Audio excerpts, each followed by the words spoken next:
This week's episode I have dubbed the show that will guarantee I never work in Hollywood, because I'm going to be sort of critiquing one of the great and powerful men in Hollywood by the name of Steven Spielberg. Now, I have nothing personally against Steven Spielberg. I do believe he is talented, and I respect him to the utmost degree. If you are watching this, please keep that in mind as I say this. But for better or worse, Steven Spielberg has changed the landscape of film and filmmaking, in some aspects for the best and in some aspects for the worst. Emotional manipulation by music score. Now, you've been in seen plenty of movies where you have an emotional reaction to a film. Now, it might not necessarily be by what's going on screen, but that is what the director's intention is. And to make it even more effective, what the director will do is they'll turn down the volume of the scene, but turn up the score so that it gives you an emotional reaction. People like Michael Bay use it, and it's more for nefarious, because I discovered this more when I was watching Pearl Harbor in the theaters, and I was wondering in why the hell am I crying? This movie sucks. They used it a lot in Crash, which is another reason why I didn't like Crash as a whole as a movie. And this actually leads into another thing which I think Steven Spielberg tends to do, which is now a lot of great original filmmakers become influenced by him because he tends to take them under his wing. Either he produces or executive produces their project, or hires them for projects that he's thought up. Like, unfortunately, I don't know why, but he took Michael Bay under his wing for the Transformers movies, and now kind of co-signs him on everything he does, pretty much, and makes Michael Bay look like a talented filmmaker. He also seems to more be influencing Peter Jackson, who is a great original filmmaker on his own terms, and I can see him idolizing Spielberg, but more through like The Lovely Bones and now his later work. You can see Spielberg's fingerprints all over the film, whereas Peter Jackson has always been about storytelling more through special effects, but he had a way to show character within those special effects. Now it's all about visuals more than anything else. And he relies on the visuals more or less to tell the story, which is clearly evident in The Lovely Bones, which is why the film should have been a slam dunk on, it should have been just as good as Heavenly Creatures, because obviously Peter Jackson has been here before. But with The Lovely Bones, it was just crazy. Also, one of the positive things that Steven Spielberg brought to film was the summer movie season, which was usually dead. But with Jaws, he more or less kind of created the event film coming out at a certain time of year, which was the summer, and obviously its influences are still today as the time when most studios put out more commercial type films. So we have him to thank for that. So see, that's a good thing. I do have positive things to say about Steven Spielberg.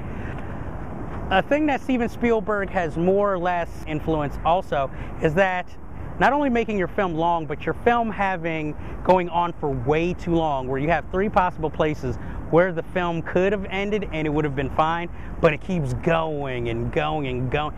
In other words, it's like you've all seen Minority Report, so there are 3 places in that film which could have ended and made the film dynamic.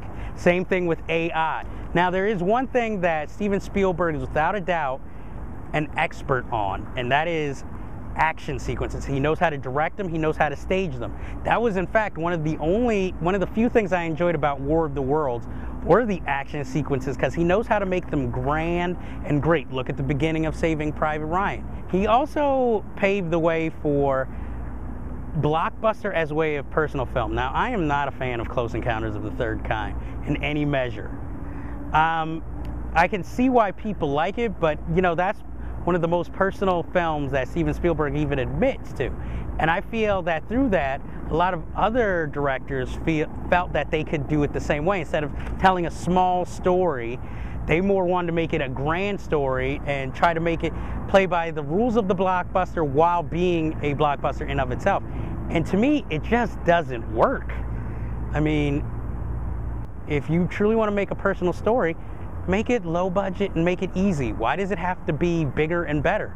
Because to me, the more bigger and better you get, the more you have to lose character and devote more to stories. In most of his films, Steven Spielberg has a lot of great scenes, but they don't tie together to make a coherent story and film.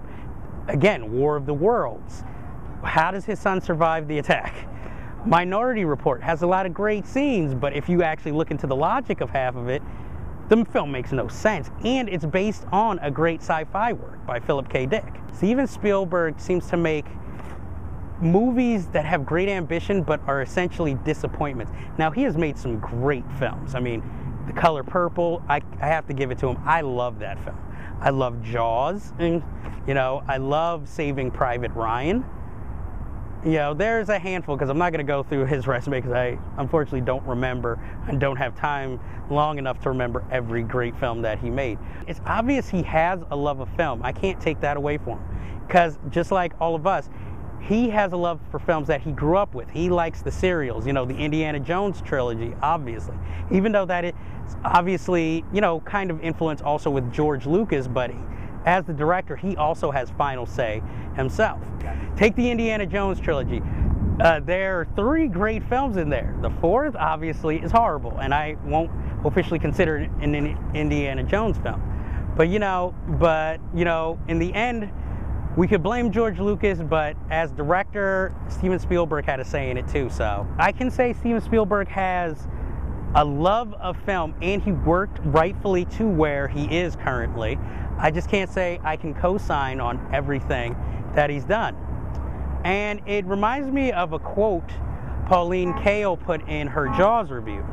He must have never seen a play or gone to the theater, because that's the thing. Like I said, it's all visual and all story with Spielberg, but there is very rarely a depth of character. And mainly if there is a depth of character, I hate to say it, but I'd have to more credit the screenwriter than the director.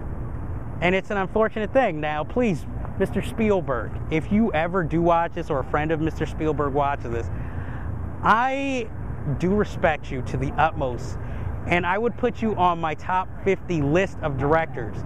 You have paid a debt to film that no one yet can equal. But as a reviewer, I just have to call you on some of the problems I have with your work. And that is all it is. It's not mean-spirited. So I want to make that clear. And to the fans, he is definitely a director you should study the work of. So all I am doing here is just stating my problems with your work as a whole. You know, again, I have nothing personal against you. And that is where I will decide to end the show. As always, I have to ask the folks at home, have you seen Scott Pilgrim? If not, why not? Because it is awesome. And that will end this week's business, but as always, there's plenty of unfinished business. So I will see you all next time.